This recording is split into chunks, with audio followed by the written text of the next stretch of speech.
Sunkara Dilip Kalyan guarantee పాలిసినీకి ఎంతో అభిమానం.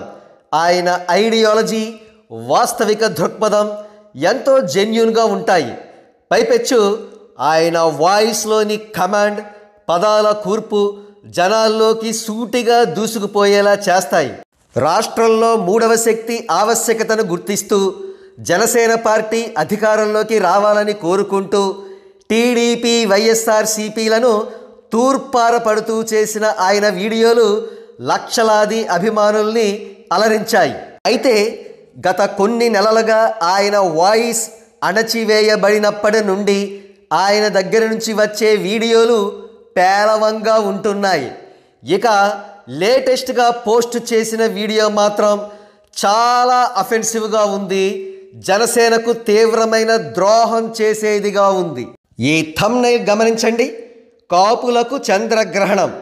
ఈ హెడ్డింగ్ చూసిన తర్వాత డెఫినెట్గా సుంకర దిలీప్ గారు టీడీపీని, చంద్రబాబు నాయుడు గారిని తీవ్రమైన విమర్శలు చేసి ఉంటారు.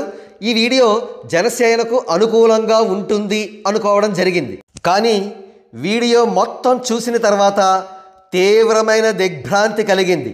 ఇది పూర్తిగా జనసేనకు వ్యతిరేకమైన వీడియో. జన సైనికులను టీడీపీకి బానిసలుగా మరల్చే ఒక దుష్ట పన్నాగం అని అనిపించింది. వీడియో సారాంశం క్లుప్తంగా చెప్పాలంటే, కాపులను టీడీపీ జనసేన పొత్తుకు సపోర్టుగా ఉండండి, పవన్ కళ్యాణ్ గారు ఏ నిర్ణయం తీసుకున్నా దానికి కట్టుబడి ఉండండి అని చెప్పడం వినడానికి బాగానే ఉంది. కానీ ఈ మొత్తం వీడియోలో 2 పాయింట్స్ చాలా అఫెన్సివ్గా ఉన్నాయి.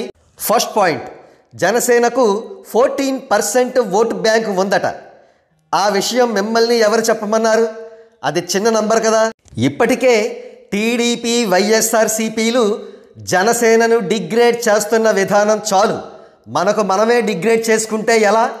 ఇక వీడియో చివరిలో ఇచ్చిన మెసేజ్ దారుణాతి దారుణం. ఎలక్షన్స్ అయిపోయిన తర్వాత పవన్ కళ్యాణ్ గారు ఈడబ్ల్యూఎస్ రిజర్వేషన్ గురించి, 1000 కోట్ల రూపాయల కాపు కార్పొరేషన్ ఫండ్స్ గురించి ఫైట్ చేయాలట. ఎవరితో? సీఎం చంద్రబాబు నాయుడు గారితో అనుకుంటా. అంటే పవన్ కళ్యాణ్ గారు సీఎం అవ్వరు అని నొక్కి వక్కాణిస్తున్నారు మన సుంకర దిలీప్ గారు. ఈ సందర్భంగా పాలసీని సుంకర దిలీప్ గారికి ఒక సలహా ఇస్తుంది. అయ్యా, మీరు దయచేసి ఇటువంటి వీడియోస్ పోస్ట్ చేయడం అన్నా మానండి, లేదా జనసేనకు 80 సీట్లు పైగా, అధమపక్షం 70 సీట్లు పైగా మరియు సీఎం సీట్ షేరింగ్ విషయమై పోరాడుతూ వీడియోలు పోస్ట్ చేయండి. మీ వాయిస్ ఆ విషయాల్లో బలంగా వినిపించండి. అది చాలు.